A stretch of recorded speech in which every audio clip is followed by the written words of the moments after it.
kopesa mwana moto te po akosangai abongwani pete po awangana Nzambe ya le Nazarien, le Nazarien, le Nazarien. David Nazamba ayebana kitoko kuma mukondima atako babakola ki mafuta na musakolima lelo ya yo bolingo ebateli le Nazarien lipamboli oyo mona na katempeni mama kantelobi kolapye mapapu masopi mafuta toko kisi ena elongo na Nzambe oyo babenga na makomi Jésus Le Nazarien.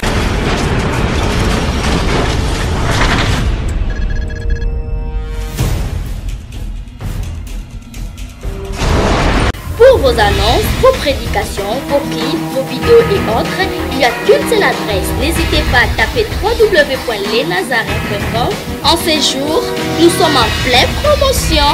Extra matraquage. Olingi promotion ya produit na yo eba na monde entier.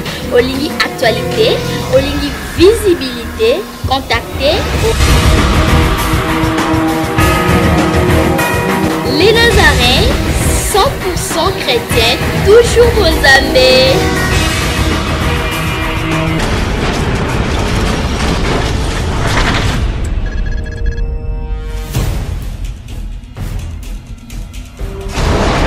Oui, je salue le peuple de Dieu, je salue les serviteurs de Dieu, je salue particulièrement notre berger, Bishop Baraka, Janvier de l'église Rehoboth. Je salue tous les enfants de l'église de Rehoboth, que ce soit les chantres, que ce soit les interprètes, que ce soit les prédicateurs, que ce soit tous les fidèles qui sont fidèles, suivant le nom de notre Seigneur Jésus qui s'appelle fidèle. Je bénis les autorités de la ville, je bénis également ce matin toute la population de cette contrée, que ce soit notre ville, que ce soit notre territoire, que ce soit notre province. Laisse que seul tout ce que nous ferons ici élève le nom de Jésus. Amen. Nous continuons aujourd'hui pour la deuxième fois avec notre thème qui est un questionnement. Na tunaendelea siku ya leo na somo letu ambayo siku ya pili na kiini yetu ambayo inakuwa swali. Dieu des Noirs. Je, Mungu wa watu weusi? Nous avons déjà entamé la première partie. Na tumesha zungumzia juu ya partie ya kwanza. Et dans la première partie, nous avons démontré par rapport à la Bible certaines références. Na katika kipindi kia kwanza ama kipengele kia kwanza tumeshazungumzia na kuonesha kufafanua kulingana na maandiko matakatifu mambo ya moja moja. Parce que nous sommes en train de voir la Bible suivant la façon selon les plans historiques. Na tumekuwa tukizungumzia na Biblia kwa njia ya historia pour nous montrer d'où viennent les Noirs et les Israélites. Nous avons vu ça. Tumeona pale ambapo watu weusi na Waisraeli wametoka. Et nous avons vu sur le plan spirituel, na katika hali ya kiroho nous sommes en train d'évoluer sur le plan scientifique, moral et ainsi de suite. Na tunaendelea katika sayansi na tunaendelea katika mambo ya kiroho. Pour ceux qui n'ont pas suivi la première partie, ils peuvent passer pour avoir ça sur un support électronique. Na wale ambao hawajatufuata ama wale ambao hawakutufuata katika kipindi cha kwanza wanaweza kutuona ili tuwapatie kipindi ya kwanza ambao tuliyozungumzia katika flash ama makarte mémoire.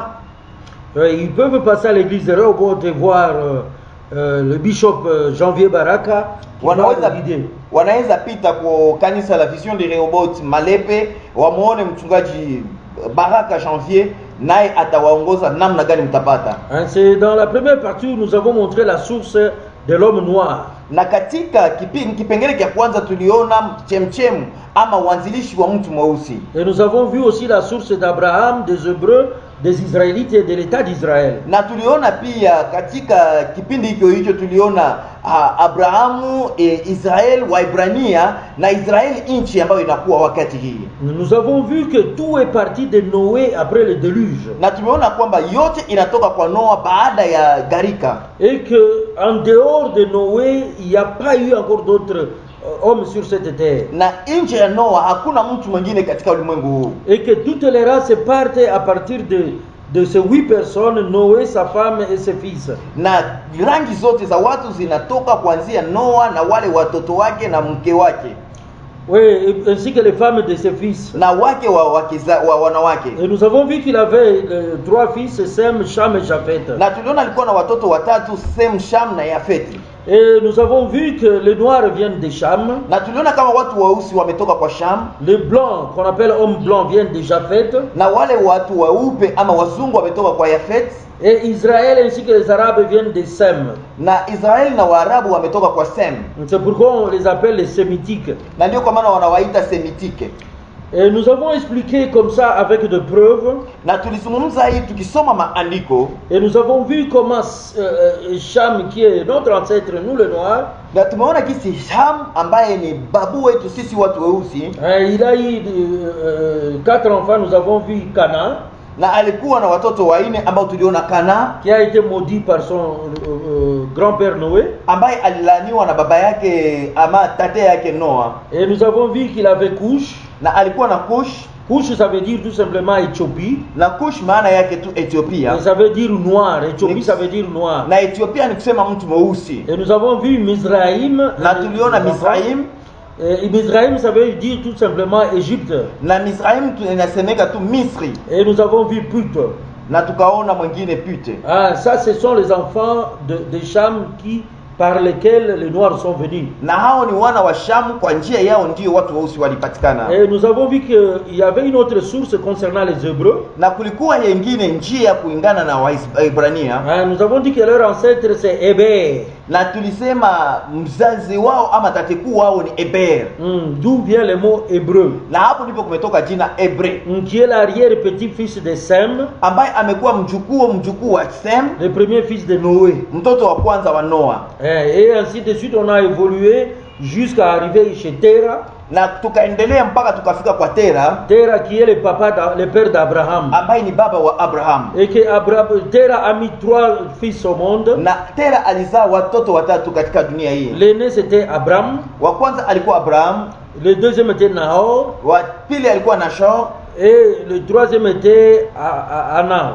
Na wa mwisho alikuwa Anan. Et nous avons vu que Abraham, c'est lui qui fut le père d'Isaac. Na Abraham alikuwa baba wa Isaka. Isaac a mis au monde les jumeaux Jacob et Ésaü. Na Isaka akamzaa Yakobo na Esau. Et c'est Ésaü qui a changé son nom, qui est devenu Israël par Dieu. Na Esau ndiye Yakobo ndiye alibadilisha jina lake kwa uongozi wa Mungu akakuwa Israël. Et c'est pourquoi aujourd'hui on a l'état d'Israël et la tribu, et les 12 tribus d'Israël. Na ndio kwa maana leo kunakuwa ile nchi ya Israel pia na kunakuwa kabila 12 ya Israel. Le deuxième enfant qui suivait Abraham c'est Nahor. Na mtoto wa pili ambaye alifuata Abraham alikuwa Nahor. Nous avons dit que Nahor c'est lui aussi qui a perpétué les Araméens. Na huyu Nahor ndiye aliyezaa wa Araméen. Et que Nahor a mis au monde Bethuel. Na alizaa la Bethuel. Et Bethuel c'est lui le père de Rebecca. Na Bethuel ndiye baba wa Rebecca, l'épouse d'Isaac. Ambaye ni baba mke wa Isaka. Et nous avons vu que le troisième fils était Anan. Na watatu alikuwa Aran. Et Aran c'est lui le père de Lot. Na Aran ndiye baba wa Lot. Nous avons expliqué tout ça. Na tuliweza kufafanua mambo yale. Et nous avons évolué là, c'était sur le plan historique. Na hapo tuliendelea, lakini ilikuwa njia ya historia. Et nous avons vu maintenant sur le plan spirituel. Tuliona pia katika hali ya kiroho. Et sur le plan spirituel, nous avons dit que toujours tout part par Noé. Na katika hali ya kiroho tulisema yote ni kutokea tu Noa. Et nous avons expliqué que Noé en entrant dans l'arche, il n'a pas fait 40 jours, 40 nuits seulement. Na tulisema ya kwamba wakati Noa ameingia katika safina hakufanya siku 40 na usiku 40 tu. Il a fait une année. Alifanya mwaka mzima. Et nous avons démontré qu'il était entré le 17 février 600. Na tulisema aliingia siku 17 mwezi wa pili wa mwaka 600. Il est entré dans l'arche. Akaingia katika safina. Il est sorti le 27 février 601. Na akatoka siku 27 ya mwezi wa pili mwaka wa 601. Alléluia. Amen. Donc là c'est le résumé, je ramasse un peu le résumé de ce que nous avions parlé la fois passée, Hapa tumeleta tu kwa kifupi mambo yote ambayo tuliyozungumza pour brancher ceux qui n'étaient pas avec nous. ili tupate kuwaweka pamoja na sisi wale ambao hawakuwako. Bon, nous nous sommes limités à la partie où nous avions parlé de la malédiction de Cham. Na tulishia nafasi ambayo tuliyosoma juu ya laana ya Sham. C'est tout simplement la malédiction des Noirs. Na hapo tunasema tu laana ya watu weusi. Parce que Cham, c'est le cadet des enfants, des 3 enfants de Noé. Kwa sababu Ham amekuwa mtoto wa mwisho wa wale watoto watatu wa Noa. Et nous venons de répéter ici que Cham, c'est lui qui a mis Mizraïm et Cush, Na huyu Sham ndiye alizaa Mizraim na Kush, Égypte et Éthiopie. Egypte, Misri na Ethiopia. Ce sont ces peuples-là qui ont envahi l'Afrique. Na hao watu ndio waliojaza hii Afrika. C'est pourquoi ça ne nous étonne pas quand on découvre certains statuettes de pharaons chez les Kassaïens. Na ndio kwa maana haitushangazi wakati wanapata sanamu za farao huko kwa Kasai. Oui, ça c'est ça le peuple noir. Nous étions, les pharaons étaient des noirs, nous avions dit. Na hiyo ndio taifa ya watu weusi, hata farao alikuwa mtu mweusi. Parce que David a dit que ses ancêtres sont allés se cacher sous les tentes de Cham. Na Daudi anasema ya kwamba babu zake walienda kujificha katika hema la Sham. C'était pour montrer que l'Israël était, les Hébreux étaient sous l'Égypte. Na nikusema ya kwamba Waebrania walienda chini ya uongozi wa Misri. Alors nous étions en train de parler de la malédiction des Noirs. Na tumekuwa tunazungumzia juu ya laana ya watu weusi. Et qu'est-ce qui s'est passé dans cette histoire? Na habari hii nini kinatokea? Cham, qui est l'ancêtre de notre ancêtre, nous, de la race noire, Na Sham ambaye ni babu wetu sisi watu weusi, a vu la nudité de son père, Noé. aliona utupu wa baba yake Noa. Alléluia. Amen. Et nous avons vu que Cham, c'était le fils cadet. Na tumeona kwamba Hamu ni mtoto wa mwisho. Et nous avons lu dans Genèse 20-27, Na tulisoma katika Mwanzo 20:27, 9, 20, 27. Mwanzo 9:20-27. Nous pouvons le lire pour être branchés. Na tunaweza kuisoma tena ili tupate kuwa pamoja. Je lis au nom de Jésus. Amen.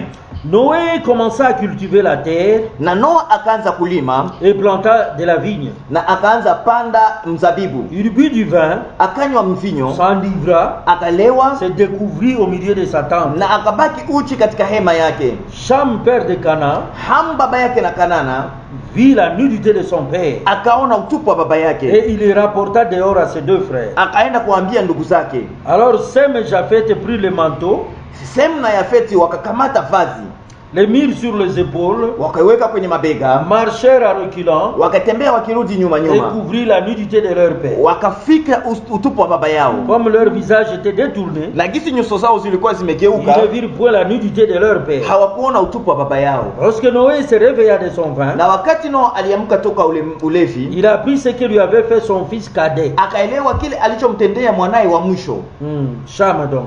Ham, Et il dit, na akasema, maudit soit Canaan, alaniwe Kanana qu'il soit l'esclave des esclaves de ses frères. na awe mtumwa wa watumwa wa ndugu zake. Il dit encore, Akasema tena, béni soit l'Éternel, Dieu de Sem, abarikiwe Mungu wa milele, Bwana wa Sem, et que Canaan soit leur esclave. na Kanana akuwe mtumwa wao, Que Dieu étende les possessions de Japheth, na Mungu ajaze uzao wa Yafet, qu'il habite dans les tentes de Sem, na aishi ndani ya hema ya Sem, et que Canaan soit leur esclave. na Kanana akuwe mtumwa wao. Alléluia. Amena. C'est là où partent les choses. Na hapo ndivyo mambo yote yanaendea. Ce que Noé avait dit là, Kile ambacho Noa alisema, c'est ce qui s'est passé avec les hommes noirs et ainsi qu'avec les sémantiques.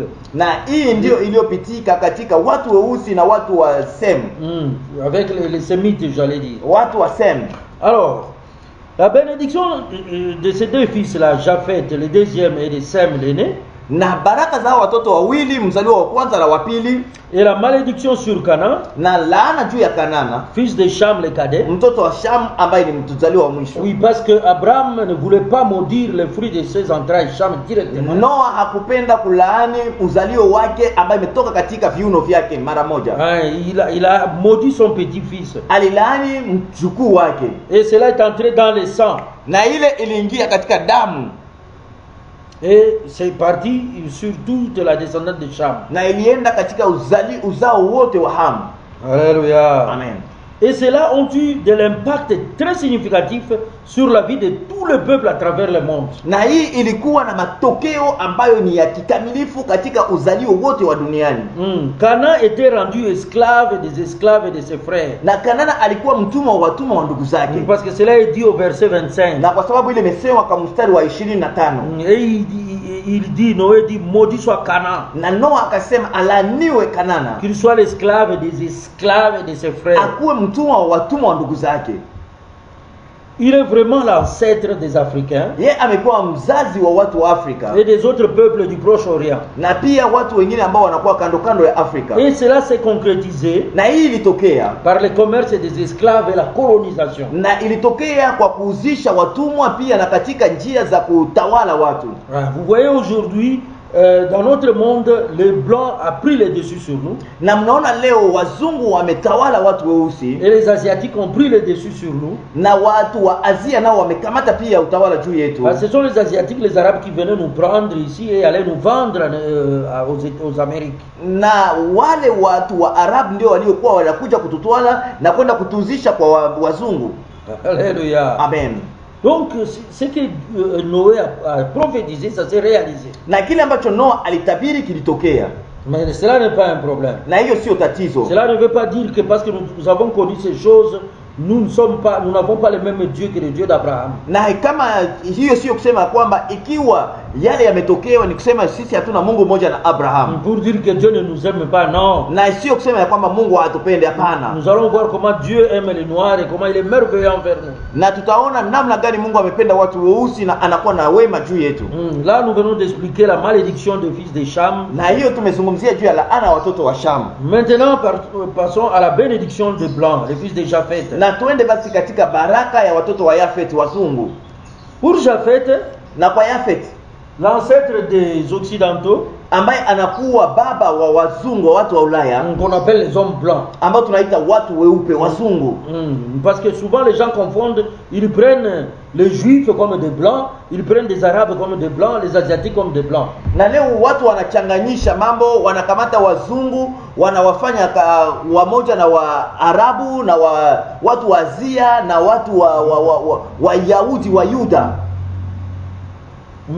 Ils sont pas des blancs comme tels, malgré qu'ils ont la peau claire. Na hao sio wazungu kama vile mnavyofikiria. Ici nous parlons des hommes blancs, les Européens, c'est-à-dire quand nous prenons les Romains et tout ce qui suivent là. Na hapa tunasema watu wazungu, tunatafuta zungumzia Warumi ama watu wa Ulaya. Eux ils sont les descendants de Japheth. Hao ni wajukuu wa Japheth. Alors au verset 27, Na kwa mstari wake wa 27, écoute ce que Noé dit. nasikia kile ambacho Noa anasema, Que Dieu étende les possessions de Japheth. na Mungu ajaze uzao wa Yafete, Les possessions. mapato ya Yafete. Voilà. Et qu'il habite dans les tentes de Sem. Na akae katika hema ya Sem, Et que Canaan soit leur esclave. na Kanana akuwa mtumwa wayo. C'est-à-dire que les enfants de Japheth, Ni kusema watoto wa Yafete, c'est-à-dire l'homme blanc, watoto wazungu, ils devraient prendre même ce qui possédaient les Asiatiques. na walipaswa kutoa kile chote ambacho watu wa Asia walikuwa nacho. C'est-à-dire prendre tout ce qui appartenait aux Hébreux, aux Arabes là. Na walipaswa kamata vyote ambavyo vinakuwa Waebrania na Waarabu. Les Blancs doivent les contrôler. Na wazungu wanapaswa kuwatawala Suivant la parole de kulingana na Dieu. ile andiko. Et que maintenant nous de l'Afrique, Na sisi watu wa Afrika, nous devrions être leurs esclaves. na sisi tunapaswa kuwa watumwa wao. Parce qu'il dit ici que Dieu étende la possession de Japheth. Na hapa imesema kwamba Mungu ajaze na mapato ya Yafete, Donc que Dieu étende la possession des hommes blancs. na Mungu ajaze utawala ama mapato ya watu wazungu, Qu'il habite dans les tentes de Sem, na aishi katika hema ya Sem, l'ancêtre des Juifs et des Arabes. ambaye ni mzazi wa Wayahudi na Waarabu. C'est ancêtre de Héber. Ni kusema ambaye ni babu wa Eber. Donc de Terah, Ni kusema kwa Tera, le père d'Abraham. baba wa Abraham. Je pense que je me fais comprendre. Nafikiri kwamba anajielewesha. Je veux qu'on aille petit à petit pour qu'on comprenne bien ces choses. Napenda tuende polepole ili tupate kuelewa mambo haya. Parce que les gens pensent que en venant avec certaines histoires fabriquées de toutes pièces Watu wanafikiri ya kwamba kila historia ambao watu wamejitungia pour créer leur religion. ili wapate kuunga madini zao. Ils disent que le Dieu des Noirs. Wanasema wapata kuzungumzia Mungu wa watu weusi. Genèse 11:27. Mwanzo 11:27. Je lis au nom de Jésus. Amen. Genèse 11:27. Mwanzo 11:27. Voici la postérité de Tera. Tazama uzao wa Tera. On peut l'appeler Tera ou Terak. Wanaweza kumuita Tera ama Terake. Terak engendra Abraham, Tera akamzaa Abraham, Nashor na Nashor et Haran. na Ara. Haran engendra Lot. Ara akamzaa Lotu. Donc là c'était pour montrer d'où viennent les blancs. Na hapo tumependa tuzungumzie pale ambapo watu wazungu wametoka. D'où viennent la descendance de Hébreux, d'où viennent les Hébreux. Na hapo tumetaka zungumzia Waebrania wametoka wapi. Alors c'est l'expansion de l'Empire romain Na hii kutawala kwa watu wa Rumi jusqu'à conquérir et détruire Jérusalem. no mpaka apate kuweza kukamata Yerusalemu. Et c'est depuis Nabucodonosor. Ni tangu Nabukadnezari Ils sont maîtres des richesses des autres. ambaye anakuwa kiongozi wa utajiri wa watu wote. Alléluia. Amen. Donc je pense que je me fais comprendre. Nafikiri ya kwamba ninajielewesha. Donc nous venons de voir que la malédiction des Noirs, Na tunaona laana ya watu weusi ça vient des Cham. inatoka kwa Ham. Et la bénédiction des Blancs, Na baraka za watu wazungu ça vient de Japheth. inatoka kwa Yafet. Et c'est pourquoi Japheth, lui, son problème c'est avoir toujours de l'argent. Na ndio kwa maana Yafet yeye tatizo yake ni kupata tu pesa. Avoir de la richesse. Yeye akwetu na utajiri. Comme avait dit Noé au verset 27. Na gisi Noa aliyosema kwa mstari wake wa 27. Le souci des hommes blancs c'est d'avoir toujours, de posséder toujours. Na wazungu wao tatizo lao ni kupata tu utajiri, mapato. Alléluia. Amen. Alors pour la bénédiction des Sem, Na kwa ajili ya baraka ya Sem, c'est-à-dire des Juifs et des ni Arabes, kusema Wayahudi na Waarabu, qu'est-ce que Sem avait dit, Noé avait dit pour Sem? na nini Noa alisema kwa ajili ya Sem? Là c'est au verset 26. Na hapo ni kwa 26. Je lis au nom de Jésus. Amen. Il dit encore, Anasema tena, béni soit l'Éternel Dieu de Sem, na abarikiwe Mungu wa Sem, et que Canaan soit leur esclave. na Kanana akuwe mtumwa wao. Donc vous voyez pour Sem, Na mnaona kwa Sem, le problème n'est pas la possession. na tatizo sio mapato. Toute sa vie ne fera que la recherche de Dieu. Na maisha yake yote atamtafuta tu mpaka Mungu. Vous voyez que c'est pourquoi ces descendants, les Juifs, les Arabes et les Asiatiques, Na ndio kwa maana mtakutana Wayahudi wa Arabu na watu wa Asia, leur souci c'est d'avoir toujours Dieu. tatizo lao wao ni wampate tu Mungu, wamjue Mungu. Alléluia. Amen. Si aujourd'hui il y a le problème de Dieu dans le monde, Na kama leo kunakuwa tatizo ya Mungu katika dunia, c'est à cause de ces gens-là, les Arabes et les Juifs et les Asiatiques, ils aiment Dieu. na ni kwa ajili ya Waarabu, watu wa Asia na Waarabu na watu wa Yahudi wanapenda Mungu zaidi. Donc Sem reçoit la bénédiction de s'attacher à Dieu. Na Sem anapata baraka ya kujiunga tu na kuambatana tu na Mungu. Tandis que ces biens seront possédés par Japheth. Na utajiri wao itakuliwa na Yafet. Alléluia. Amen. Je pense que je me fais comprendre. Nafikiri ya kwamba najielewesha. Alors, nous allons lire Genèse 11, Tutasoma Mwanzo 11 verset 10, mstari wa 10, 24, 24, 26 26 et 32. na 31. Il est l'ancêtre des Juifs et des Arabes. Anakuwa mzazi wa Wayahudi na Waarabu. Ces gens-là, ils cherchent d'abord Dieu Au kwanza wanamtafuta Mungu et l'argent après. na kisha pesa De baadaye. toute façon, comme ce sont des descendants d'Abraham, Na gisi wao ni uzao wa Abraham, ils sont toujours riches. Même s'ils commencent une petite affaire, ils deviennent riches toujours. wao wanakuwa na baraka zao, hata anze kazi kidogo tu watakuwa na mapato. Alléluia. Amen. Je lis au nom de Jésus. Amen. Genèse 11, 10 et ainsi de suite. Mwanzo 11:10.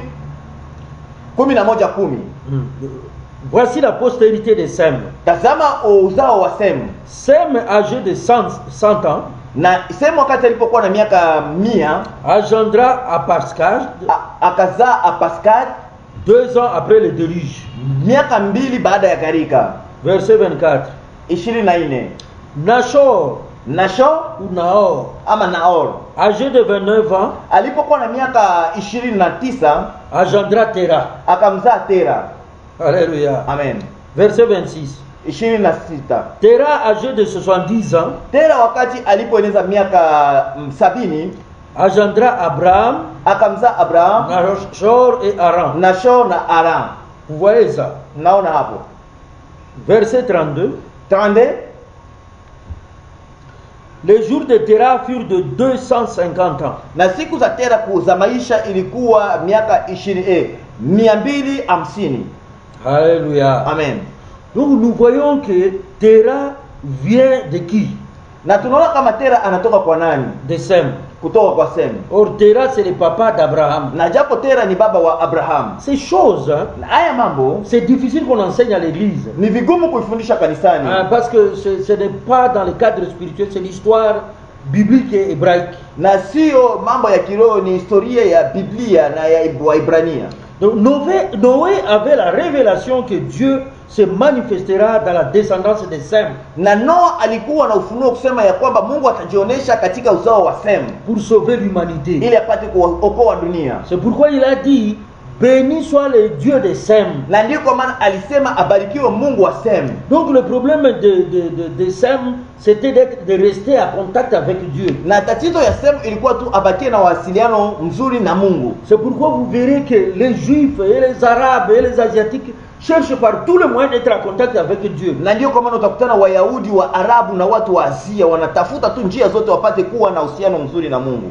Alléluia. Amen. Alors ce qui s'est montré déjà que c'est par Sem que quelqu'un viendra, descendra pour sauver l'humanité. Na hiki kinaonyesha ya kwamba kwa njia ya Sem ndio mmoja atakuja aokoe dunia. Cela se confirme par la plupart des religions mondialement connues. Na hiyo inaonekana katika madini nyingi ambazo zinajulikana katika ulimwengu. Elles proviennent de la postérité de Sem. Inatoka katika vizazi vya Sem. Donc en Asie. Ni huko Asia. Donc il avait le monopole spirituel comme Japheth avait le monopole financier. Na walikuwa na kuweza kukamata ama kutawala mambo ya dini kama vile Japheth alikuwa anatawala pesa. Ceux qui sèment la confusion doivent savoir que les religions des Juifs et des Arabes ne sont pas les religions des Blancs. Na watu wajue mtoke katika mchanganyiko huu, dini ambazo zinatoka kwa Waarabu na Wayahudi sio za wazungu. Parce que les Blancs sont des Japheth. Kwa sababu wazungu ni watu wa Yafet. Japheth sont attachés à la richesse. Na Yafet tatizo yake ni pesa. Sem est attaché à Dieu. Na Sem anaambatana zaidi sana na Mungu. Alléluia. Amen. C'est pourquoi vous verrez les Arabes et les Juifs sont attachés à Dieu. Na ndio kwa maana utakutana Waarabu na Wayahudi wanaambatana sana na Mungu. Ils sont tellement éparpillés à travers le monde. Wanajaa katika dunia. Nous avons les Juifs en Afrique. Tunakuwa na Wayahudi katika Afrika. Nous avons les Juifs en Europe. Tunakuwa na Wayahudi huko Ulaya. Et nous en avons beaucoup aux États-Unis. Na pia Umarekani wanakuwa wengi sana. C'est pourquoi là vous voyez maintenant ils s'attachent à Dieu. Na unaona huko Marekani wanaambatana sana na Mungu. C'est pourquoi vous verrez que l'Amérique, l'USA ne va pas abandonner Israël. Na ndio kwa maana unakutana Marekani hawezi kuacha Israeli. À cause de ces liens-là. Ni kwa sababu ya ule Mungu wao. Alléluia. Amen. Là nous venons de voir sur le plan spirituel. Na hapo tumeona katika hali ya kiroho. Maintenant nous allons voir la Bible sur le plan scientifique. Na pia tunataka ona Biblia katika njia ya siansa. Alléluia. Amen. Donc nous venons de voir sur le plan spirituel. Tumeona katika hali ya kiroho. Le fils cadet Cham a été maudit. Na Kanana alilaanika, mtoto wa mwisho. Cham qui est le père de Canaan. Sam ambaye ni baba wa Kanaan. C'est lui le père de nous les Africains. Na ule ndio amekuwa baba yetu sisi wa Afrika. Et que Japheth, na Yafet, sur le plan spirituel, katika hali ya kiroho, a été béni financièrement. Na alibarikiwa na mapato. Tandis que Sem, na sasa Sem, l'aîné, mzaliwa wa kwanza, il a été béni dans la connaissance des choses de Dieu. Na alibarikiwa katika ujuzi wa neno la Mungu. Là c'est sur le plan spirituel. Ile ni katika hali ya kiroho. Maintenant sur le plan scientifique. Na katika scientifique sasa, Cham n'avait rien reçu comme bénédiction. Sham hakupata hata kitu kimoja kama baraka. Il devait subir l'influence des autres. Alipaswa tembea chini ya utawala wa watu wengine. Donc notre arrière-grand-père, le fils de Noé, Cham, Na tatekuu wetu ambaye ni mwana wa Noa, Sham, il n'avait pas eu de bénédiction. yeye hakubarikiwa. Cela se traduit par la gestion actuelle des choses, Na ile inaonekana leo katika mambo ya uongozi wa vitu leo, où l'Afrique est envahie par les religions d'obédience étrangère. na hapa Afrika imejaa na madini za watu wengine ambao wanatoka nje. Alléluia. Amen. Donc des religions qui viennent des descendants de Sem.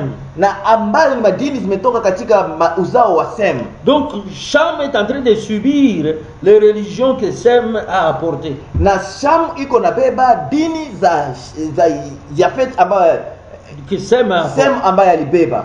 Donc Sem nous apporte l'islam Na Sem anatuletea dini ya Uislamu avec les Arabes. na Waarabu. Sem nous apporte le christianisme Anatuletea Ukristo avec les Juifs. pamoja na Wayahudi. Sem nous apporte le bouddhisme. Inatuletea Wabudisme, Il nous apporte l'hindouisme. inatuletea Wahindu, Et il nous apporte tout ce qui est de l'Asie là. inatuletea vile vyote ambavyo vinakuwa vya Asia. Ces descendants de Sem là ne font que chercher Dieu. Na hao watoto wa Semu wao wanamtafuta tu Mungu. Alléluia. Amen. Ça c'est d'une part. Hii ni njia moja. Et la civilisation occidentale d'autre part influence l'Afrique. Na pia maendeleo ama kizungu kia watu wazungu kinaendelea kutawala hapa Afrika. Donc nous voyons que Japheth vient pour notre richesse. Na tunaona Yafet anakuja juu ya utajiri wetu, Sem vient avec des religions. na Sem anakia na madini huku. Alléluia. Amen. Parce que nous sommes obligés de subir. Na tuko tunalazimishwa kuteseka na kubeba hiyo mzigo. Alors, sur le plan scientifique, je disais, Na katika scientifique tunasema chaque écriture est un message pour un peuple. na kila andiko linakuwa ujumbe kwa ajili ya taifa, Et c'est son âme. na inakuwa nafsi inakuwa nafsi, Ah. Chaque écriture est un message pour ce peuple. na kila andiko inakuwa ujumbe kwa ajili ya taifa, Et chaque message ou chaque écriture, c'est l'âme d'un peuple. na kila ujumbe inakuwa nafsi kwa ajili ya watu, Car l'intelligence, kwa ajili ya ujuzi, la connaissance, ujuzi la volonté na ukutaka et les sentiments na hisia se trouvent dans l'âme d'un être. inakuwa katika nafsi ya mtu. Nous avions expliqué ces choses. Tulizungumzia haya mambo, Que l'animal a l'âme et le corps. na nyama inakuwa na nafsi na mwili, Il a l'intelligence et la volonté, et il peut aimer ou refuser. na inakuwa na akili, inakuwa na kutaka, inaweza penda wala kuchukia, Parce que l'animal a une âme kwa sababu nyama ina nafsi et il a un corps. na inakuwa na mwili, L'arbre n'a qu'un corps, n'a pas d'âme, na muti inakuwa na mwili tu, lakini haina nafsi na haina roho, n'a pas de volonté. haina Ça kutaka, ne peut pas se déplacer même si ça voulait. haiwezi enda hata kama inapenda. Mais nous les hommes, Na sisi watu nous avons le corps comme les arbres, tunakuwa na mwili kama miti, nous avons le corps comme les animaux, tunakuwa na mwili kama nyama,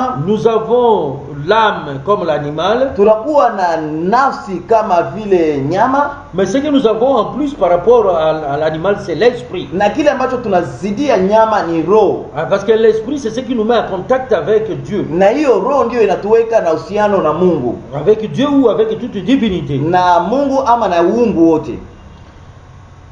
Alors, à proprement parler, Na kwa kuzungumza sasa, les Noirs n'ont pas d'écriture commune. na watu weusi hawana andiko ambalo linaweza kuwaunganisha na watu wengine, Aussi manque-t-il d'identité. na pia hatuna anwani, Et subissent la loi des autres. na tunatembea chini ya utawala wa watu wengine.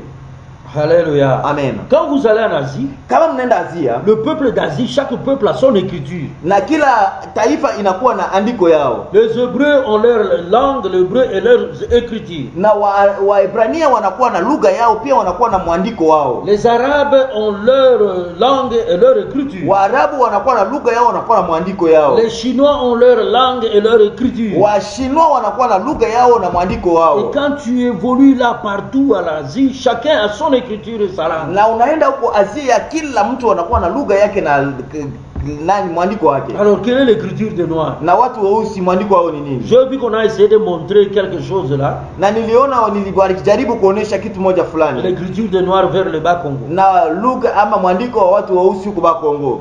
Alors les autres, c'est que nous n'avons pas une identité commune. Na hatuna anwani yetu ambayo inatuwakilisha sisi. C'est pourquoi nous subissons la loi des autres. Na ndio kwa maana tunateseka na sheria ya watu wengine. Alors quand nous regardons, na kama tunaona les Occidentaux ont aussi leur écriture. Na watu wa Ulaya nao wanakuwa na mwandiko wao. Les Occidentaux écrivent en allant de gauche vers la droite. Na watu wa Ulaya wanaenda kutoka kushoto wanaenda kulia. Il n'y a rien de spirituel dans ça. Hakuna mambo ya kiroho hapo. Il n'y a rien de spirituel dans cette disposition. Na hakuna hata kitu kia kiroho katika ile hali. Sortir de gauche vers la droite. Kwenda kutoka kushoto kwenda kulia. Elle est liée à l'homme. Hii tu inaambatana na mtu. C'est l'esprit de conquête de Japhet. Na hii inakuwa roho ya ushindi ya Yafet. Quand on écrit de l'ouest à l'est, kama wanaandika kutoka mashariki na kwenda magharibi, c'est-à-dire on sort de là où le soleil se lève, se couche pour aller là où le soleil se lève. Na tunatoka kwenye jua inalala na kwenda kwenye jua inalamkia. C'est-à-dire que pour les enfants de Japhet, l'homme blanc, na kwa watoto wa Yafet wazungu, ils cherchent d'abord à avoir les moyens, wao wanatafuta kwa mapato, et pour aller vers où le soleil se lève, ili waende kwenye jua inalalaka. Et ils écrivent comme ça pour montrer que ils aiment d'abord être en sécurité matérielle pour enfin aller vers Dieu. Na hao wanaonesha kama kwa kuandika yao wanasema tunamtafuta kwanza mapato kisha tunaenda tafuta Mungu baadaye. Alléluia. Amen. Les noirs ne savent écrire ni aller à gauche ni aller à droite. Sisi watu weusi hatujui kuandika hata kwenda kushoto wala kulia. Ça ne nous dit rien, on n'a aucune identité spirituelle. Hatuhusu vile na hatuna hata nwani moja katika hali ya kiroho. Les asiatiques eux, watu wa asiatike hao, ils écrivent partant de haut en bas ou de bas en haut. Wao wanaandika kutoka juu kwenda chini na kutoka chini kwenda juu. Ça dépend si on est japonais ou on est chinois. Kwa hiyo inalingana kama uko mtu wa Chine ama wa Japan. Et ils écrivent de gauche de droite vers la gauche. Na pia wanaandika kutoka kulia ama kuume mkwenda kwa kushoto. Alléluia. Amen. Cette disposition affermit leur foi. Na hii inasimamisha imani yao. Et se rappelle toujours de la loi de l'Éternel écrite dans leur cœur. Na pia inawakumbusha sheria za Mungu ambazo zimeandika mioyoni mwao. Dieu étant le soleil levant, na Mungu ambaye amekuwa jua lililoinuka. Donc le soleil se lève à droite et se couche à gauche. Na jua inatoka kuume inalala kushoto. Alors pour eux, na kwa wao, pour eux, ils doivent d'abord chercher Dieu. Kwanza wanapaswa kumtafuta Mungu et aller à la fin chercher là où la richesse après Dieu. Na pia wanaenda tafuta utajiri baada ya Mungu.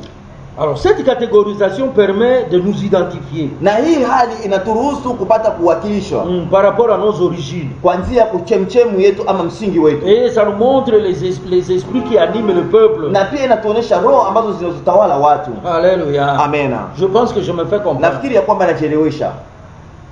Il n'y a pas de hasard dans tout ce qui se fait. Hakuna kitu kia mshtuko ama kia kutumbukia katika mambo yote ambayo tunazungumza.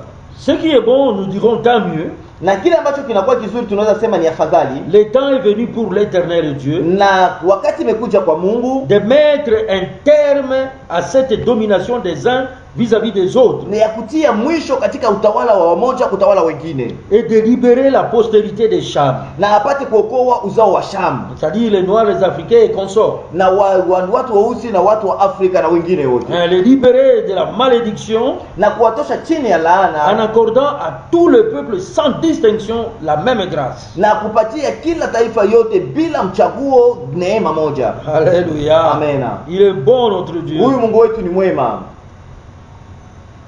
Disons Jean 1. Tusome Mwanzo sura ya kwanza 12-13. Mstari wa 12 na 13. Donc maintenant, na sasa hivi il n'est pas question d'être juif. Hakuna tatizo kuwa Myahudi. Il n'est pas question d'être arabe. Hakuna tatizo kuwa Mwarabu. Il n'est pas question d'être chinois ou japonais. Hakuna tatizo kuwa chinois ama mtu wa Japan. Il n'est pas besoin d'être homme blanc. Haiko tatizo kuwa mtu wa Ulaya. En disant ceci, kwa kusoma hii, nous comprenons la grâce que Dieu donne. Tunaelewa neema ambayo Mungu anapana. Jean 1:12-13. Amen. Nous lisons au nom de Jésus. Amen. Mais à tous ceux qui l'ont reçu, kwa wote waliompokea, à ceux qui croient en son nom, na wote watakaoamini jina lake, elle a donné le pouvoir de devenir enfants de Dieu. Aliwapa uwezo wa kufanyika wana wa Mungu. lesquels sont nés, na wale ambao wamezaliwa non du sang, hapana tatizo ya damu ni de la volonté de la chair, wala kwa mapenzi ya mwili ni de la volonté de l'homme, ama mapenzi ya mtu, mais de Dieu. lakini mapenzi ya Mungu. Alléluia. Amen. Donc si tu reçois Jésus-Christ, Kama ukimpokea Yesu Kristo, la malédiction des Cham tombe. laana ya Shamu Tu ne imeanguka. seras plus ni esclave de Japheth, Hautakuwa tena mtumwa wa Yafete ni esclave de Sem. na wala mtumwa wa Sem. Tu deviens enfant de Dieu. Unakuwa mwana wa Mungu. Dieu ne fait rien au hasard. Mungu hawezi fanya kitu kwa kutumbukia. Voilà pourquoi Na ndiyo kwa maana Simon de Cyrène, Simoni Mkurani sur le chemin de Calvaire, katika njia ya kwenda Kalvari, les Juifs le forçaient. Wayahudi wakamlazimisha, Ils forçaient cet esclave noir wakaweza kumlazimisha ule mtumwa mweusi qui revenait des champs, ambaye aliyetoka shambani fatigué. amechoka, On l'a obligé à porter la croix, na walimlazimisha kubeba msalaba en accomplissement de la malédiction de Canaan, ili apate wao watimize laana ya Kanana petit-fils de Noé. ambaye alikuwa mjukuu wa Noa. Alléluia. Amena. Donc l'homme là, quand vous attendez Simon de Cyrène, Na kama mnasikia Simoni wa Sirene celui qui a porté la croix de Jésus, ambaye aliyebeba msalaba wa Yesu, ce n'était pas un blanc, c'était un homme noir. alikuwa mtu mweusi, hakuwa mzungu. Alléluia. Amena. Cyrène, hein, Sirene c'est ça la Libye. hii ndio Libya. C'est comme quelqu'un qui croise un Nande à Goma, Na kama vile mtu anaweza kukutana Mnande Goma, il dit Kakule de Beni. anasema Kakule wa Beni. Alors c'est pour dire ce Kakule là, Na ule Kakule il est originaire de Beni. hata kama anakuwa Goma lakini ni mtu wa Beni. Quand on a vu Simon, Na wakati walipoona Simoni, on a dit Simon de Cyrène. walisema Simoni wa Kirene. Or Cyrène, Au Kirene c'est dans la famille de Cham. inakuwa katika familia ya Sham. C'est dans la maison de Cham, donc en Afrique. Inakuwa katika nyumba ya Sham huko Afrika. Ça c'est pour permettre au peuple de Dieu de comprendre certaines choses. Na ili kuruhusu watoto wa Mungu wapate kuelewa mambo fulani. Souvent on veut nous éloigner de christianisme. Na wanataka kututosha mbali na Wakristo. Nous devons savoir que nous sommes participants. Na tujue kwamba sisi ni watu ambao tunashiriki. C'est le noir qui a porté la croix de Jésus Ni watu weusi ndio waliobeba msalaba wa Yesu et Kristo, qui l'a amené à Golgotha. ambaye alibeba Golgotha. Alléluia. Amen. Disons Marc Tusome Marko 15, 15 21. 21. J'ai lu au nom de Jésus. Amen. Ils forcèrent à porter la croix de Jésus Wakamlazimisha kubeba msalaba wa Yesu. un passant qui revenait des champs, Mtu mwenye kupita akitoka shambani, Simon de Cyrène, Simoni Mkurene, père d'Alexandre et de Rufus. ambaye alikuwa baba wa Alexandre na Rufus. Alléluia. Amen. Donc vous voyez, nous allons comprendre bien cette histoire-là. Na tutalewa hizi habari hapa. C'est Simon-là, Huyu Simoni huyu on nous dit qu'il avait 2 fils. alikuwa na wana wawili. Parmi ses fils, il y a Rufus. Kuko Rufus. Lisons Romains 16, Tusome wa Roma 16 verset 23. mstari wake wa 22 na 3. Écoutons ce qui est dit Tusikie kile ambacho kimesemwa à tous ceux qui l'ont reçu. Hein. kwa wale wote waliompokea, Ils ont eu la grâce de devenir enfants. waliwapatia neema ya kuwa wana wa Mungu. Alléluia. Amen. Je disais Romains 16 et 13. Na tulisoma Roma 16 mstari wa 13. C'est Paul qui parle. Na ni Paulo ndio anasema. Là, Jésus n'était plus là. Hapa Yesu hakuwa tena. C'est Paul qui parle. Na huyo alikuwa Paulo ndiye Il anazungumza. dit, saluez Rufus, Anasema msalimie Rufus, l'élu du Seigneur. ambaye ni mchaguliwa wa Bwana. Alléluia. Amen. Rufus, Rufus le fils de Simon, ambaye ni mwana wa Simoni, celui qui avait porté la croix de Jésus. aliyebeba msalaba wa Yesu Kristo. Paul le réclame l'élu de Dieu. Na Paulo anasema ya kwamba ni mchaguliwa wa Mungu. Alors, je continue. Nitaendelea. Et sa mère, Na mama yake qui est aussi la mienne. ambaye anakuwa pia mama yangu. Rufus là, Huyu Rufus, étant donné que son père était africain, na kuona kisi babake alikuwa Mwafrika, donc lui aussi était noir. naye alikuwa mtu mweusi. Et sa maman là, Na mama yake Paul dit que c'est sa mère. anasema, Paulo anasema ya kwamba anakuwa mama C'est yake. pourquoi tous ceux qui l'ont reçu, Na ndio kwa maana wote tout waliompokea, celui qui a reçu Jésus-Christ, kila ambaye aliyepokea Yesu il Kristo est devenu enfant de Dieu. amekuwa mwana wa Mungu, Il est devenu l'élu de Dieu. amekuwa mchaguliwa wa Mungu. Alléluia. Amena. Je pense que je me fais comprendre. Nafikiri ya kwamba najielewesha. Vous voulez que je te laisse pour expliquer un peu cette chose? Nataka kufafanua hii mambo.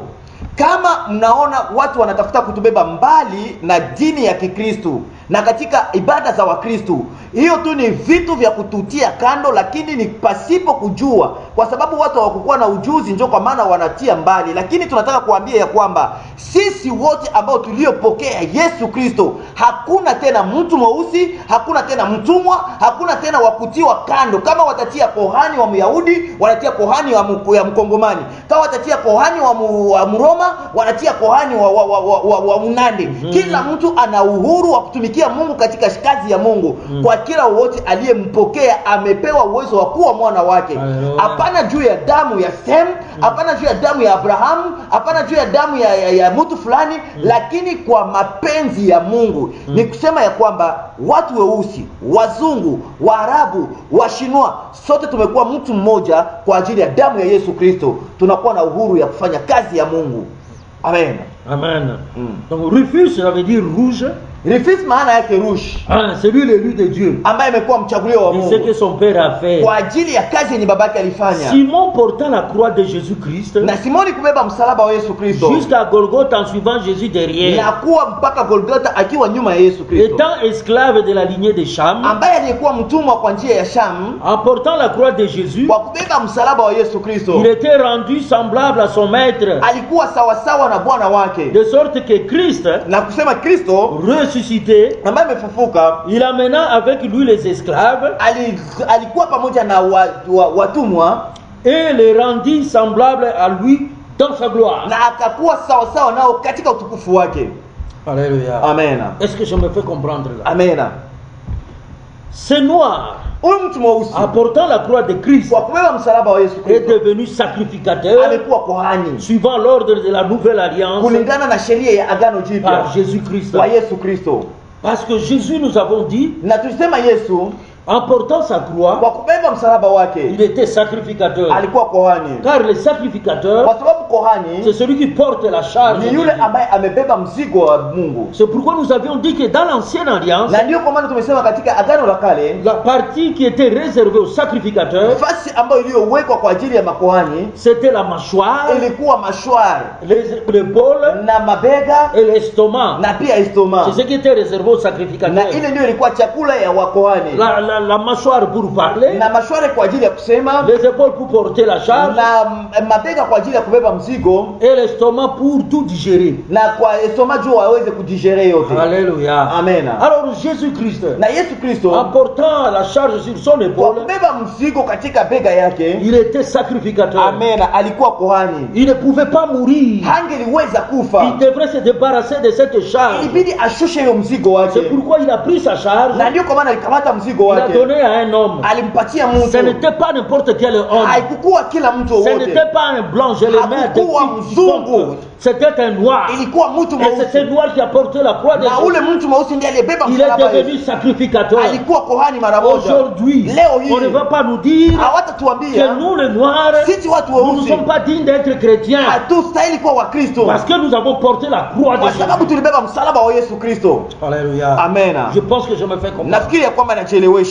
Alors qu'on ne vous trompe plus. Na watu wasiwadanganye tena. Nous les noirs, sisi watu weusi, vous êtes partie prenante dans le christianisme. Tuko watu ambao tunakuwa wakilisha katika Ukristo. J'avais donné le poids de la croix l'autre fois. Nilipana samani ama mzigo ama kilo ya msalaba wakati imepita. Ce type là a mené jusqu'à Golgotha. Na ule mtu alibeba mpaka Golgotha. Or pour amener le bois qui doit prendre les sacrifices, na ili mtu abebe mzigo ambayo inaweza beba sadaka, il faut être sacrificateur. Inabidi ukue kohani. C'est pourquoi à partir de Simon de Cyrène, tout celui qui croit en Jésus-Christ, tout homme qui croit en Jésus-Christ, il devient non seulement enfant de Dieu, il devient sacrificateur. Alléluia. Amen. Je pense que je me fais comprendre. Nous devons comprendre ces choses. Peuple de Dieu, écoutez ce qu'on est, nous sommes en train de dire. Ce que l'Esprit dit aux églises. C'est souvent des choses qu'on n'enseigne pas. Mais je voudrais que nous puissions comprendre. Là, nous venons de voir sur le plan scientifique la Bible. Maintenant, sur le plan moral, moral, En réalité, Kwa ukweli, parce que quand nous parlons sur le plan moral, na kama tunazungumzia juu ya moral, nous voyons comment les gens vivent, tunaona kisi watu wanaishi, comment les gens se respectent, watu kisi wanavyojiheshimu, comment les gens sont en train de vivre suivant leurs coutumes. na kisi watu wanaishi kulingana na mila yao. C'est pourquoi nous allons entamer sur le plan moral. Na ndio kwa maana tutazungumzia juu ya moral. Mais je voudrais rappeler le peuple de Dieu. Ninapenda nikumbushe watu wa Mungu. Les Jean 1, 12 et 13. Tangu Yohana 1:12-13. Si tu ne savais pas ces choses, Kama hukujua mambo haya, si tu croyais que le christianisme c'est une religion des Européens, na kama ulijua Ukristo ni ya watu wa Ulaya, demande seulement pardon. wewe lomba msamaha. Reviens à Jésus. Rudilia Yesu. Il est mort sur la croix, les bras ouverts, Amekufa msalabani mikono ikiwa wazi, pour nous embrasser. ili apate kutukumbatia. Tu dois savoir, Unapaswa kujua aujourd'hui là, leo hapa tu es partie prenante de la croix. wewe unakuwa mtu ambaye anashiriki Nous msalaba. allons entrer dans la profondeur de ces choses. Na tutaingia katika kilindi cha mambo Pour hii montrer la participation des Noirs dans l'œuvre de Dieu. ili tuoneshe nafasi ya watu weusi katika kazi ya Mungu, Depuis Noé tangu Noa jusqu'à Abraham, mpaka Abrahamu, par Jésus, kwa Yesu Kristo, jusqu'à nous, na mpaka kwetu sisi, jusqu'à Paul là na d'abord, mpaka Paulo kwanza, et jusqu'à nous. na sisi Nous allons baadaye démontrer cela, tutaonesha ile mambo, que les Noirs étaient partie prenante. na watu weusi walikuwa watu ambao Et que wanashiriki, cette église et cette religion-là, na ile dini le ile christianisme, Ukristo c'est pour nos fils. ni kwa ajili ya wana wetu. Alléluia. Amen. Ça peut révolter plus d'un, Inaweza leta watu wapate kusisimuka, parce que les Arabes, hein, kwa sababu Arabu ce sont les enfants de notre sœur ni watoto wa dada yetu, que Abraham a eu avec sa femme africaine, kwa wale ambao Abrahamu alizala na dada yetu Ismaël là. Ismaeli, ule ambaye alizala na Agar Misri. Alléluia. Amen. Hein, parce que même là après, nous allons entrer dans la profondeur des choses. Na hapo nyuma tutaingia katika kilindi cha mambo Nous haya, allons voir que Abraham a fait des enfants avec Ketura. na tutaona jinsi Abrahamu alizaa na Ketura, Ketura qui était une Éthiopienne. na Ketura ambaye alikuwa mtu wa Ethiopia. Nous allons évoluer Na tutaendelea pour voir que Moïse, hein, na kuonesha jinsi Musa avait épousé une noire. alioa mtu Nous mweusi, mettrons entre na parenthèses. ile tunaifunga Là, kwanza, c'est juste pour vous donner encore confiance, na ile ni kuwapatia tena tumaini, pour savoir que toi, homme noir, ni ili tukwambie wewe mtu mweusi, la Bible te concerne. Biblia inakuhusu. Les Arabes là, Wale Waarabu ce sont nos neveux. ni watoto wa dada yetu, Les Juifs là, wale Wayahudi ce sont les enfants de notre beau-frère. wanakuwa watoto wa shemeki yetu. Alléluia. Amen. Que le Seigneur nous bénisse. Mungu atubariki. Mambo ni mazuri kabisa, mambo ni mazuri ndugu yangu. Usichelewe wala usiende mbali kusema ya kwamba sitaendelea ama kuwa na hamu ya kufata, na tunakupatia mpango wetu. Tunakuwa hapa kwenye radio kila siku ya pili, siku ya 4, siku ya 5 na siku ya 6. Narudilia kwa usikilivu mwema, tunakuwa hapa siku ya pili, siku ya 4, siku ya 5 na siku ya 6, tukipitisha emission hii tangu 5h juste mpaka 6h. Pia tunakuwa kanisani kila siku ya kwanza mpaka siku ya 5, 6h juste à 7h. Na pia majioni tunakuwa siku ya pili na siku ya 5 depuis 16h30 jusqu'à 18h.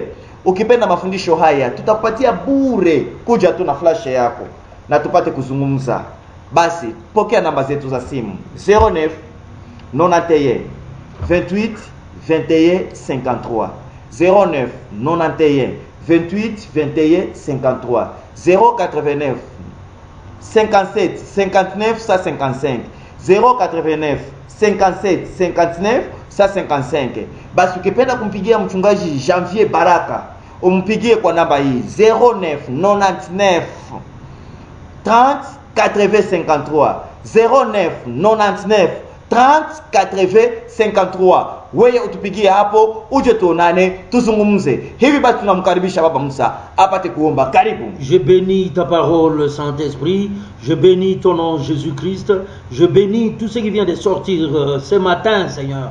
Laisse que ton peuple soit édifié, ton peuple soit révélé. Enfin, Seigneur, que nous ne soyons pas menés par tout vent des doctrines. Enfin, que nous soyons attachés à Jésus, qui est venu sauver toute l'humanité sans distinction de sang ni de race. Oh Seigneur, nous avons planté. Que toi seul tu puisses arroser par ton Esprit Saint. Nous avons ainsi prié avec action de grâce. Au nom de Jésus-Christ, sous la mouvance de l'Esprit Saint, nous disons Amen. Amen.